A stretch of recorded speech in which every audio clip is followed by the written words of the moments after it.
What's up everybody? In this video I'm going to show you how to make a crossover cable. For this you'll need Ethernet cord, then you'll need crimpers, then you'll need couple RJ45 jacks, then you'll need snips or scissors or wire cutters, and you'll need a wire map. There are two different types of standards. One of them is T56A and another one is T56B. Most organizations are using T56B, but some organizations are still using T56A. So basically, to make a crossover cable, you need to make one side T56A and the other side B. Basically, you're just gonna swap two pairs. You're just gonna swap white, green, and green to white, orange, and orange. Also, what you can do, if you have already a patch cord made, you can cut one end and you just have to make sure to see which side this is and just re-terminate the other side. And if you have a network jack, something like this, what you can do, you can cut one side, have on one side RJ45, and on the other side, you can have a network jack. And if you don't know what's a crossover cable, maybe you don't really need one. Crossover cable most often used to connect two devices of the same type, such as two computers or two switches to each other. Nowadays, you don't really have to have crossover cable to connect to switches because most of the time switches can recognize by default if cable is being connected to another switch. And if you think this video will be helpful, press that like button and don't forget to subscribe if you haven't already. And let's begin making crossover cable. So let me move everything out the way. So here's what we need to do first. We need to strip one side of the cable. I usually do it a little over an inch. Take the jacket off. And then we have to take the string off as well. And now we have to fan out or untwist all of the pairs and make sure keep them separate. And for this side, I'm gonna do T568B.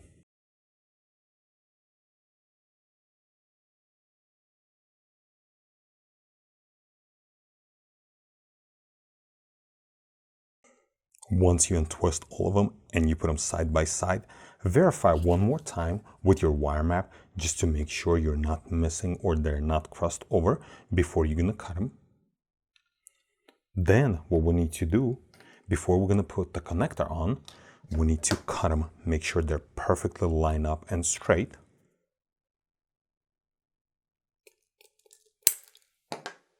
Then once you do that, slide connector on. Make sure pairs are still staying the same.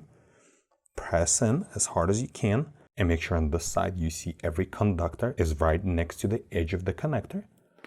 And now we need to crimp it. So now find the right slot for RJ45. This is 8 pin. So put in an 8 pin and then crimp it. I usually crimp it multiple times just to be on a safe side and then pull it out. And now we need to repeat the same process to the second side, but for this time, we're gonna terminate as T568A.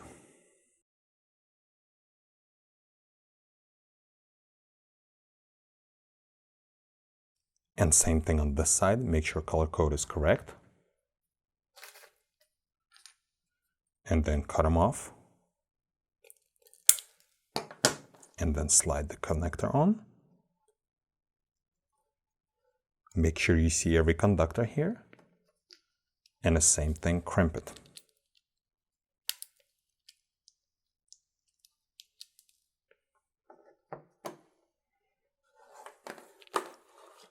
And let me zoom in really quick.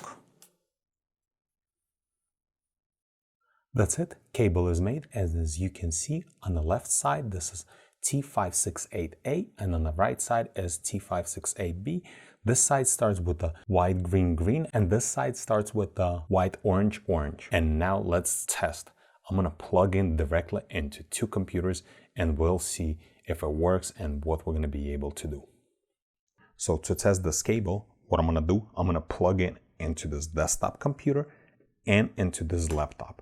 And I'm gonna try to access my desktop computer from my laptop.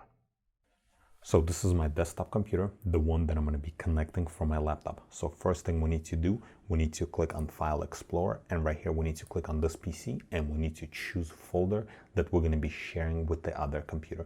So for this video tutorial, I'm just going to choose local disk C. I'm going to right click on it, and then I'm going to click on Properties. I'm going to click on Sharing, and then I'm going to click on Advanced Sharing. And in here, put a check mark next to Share this folder, and then press Apply and OK. And then close. So then we need to do a couple more things. First, we need to right click on this PC and click on Properties. And in here, we just need to remember this computer name because we might be using computer name to log in. Or if the other computer is not going to detect this computer name, so what we can do, we can use IP address to log in. To find out our IP address, we need to click on Start and type CMD. And in here, just type ipconfig and press enter. And right here, we need to remember the IP address that starts with 169.254.195.235. Okay, this is my laptop computer, the one that I'm going to be using connect to my desktop.